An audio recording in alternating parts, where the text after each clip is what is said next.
Alright, now on the install, like I was talking about,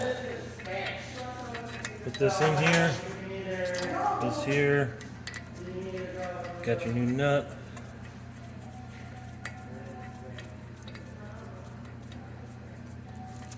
Tighten it up so at least it grabs the threads.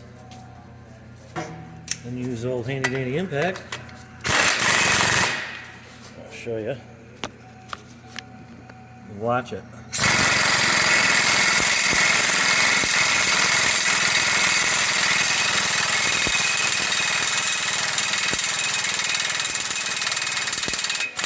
Bottomed out.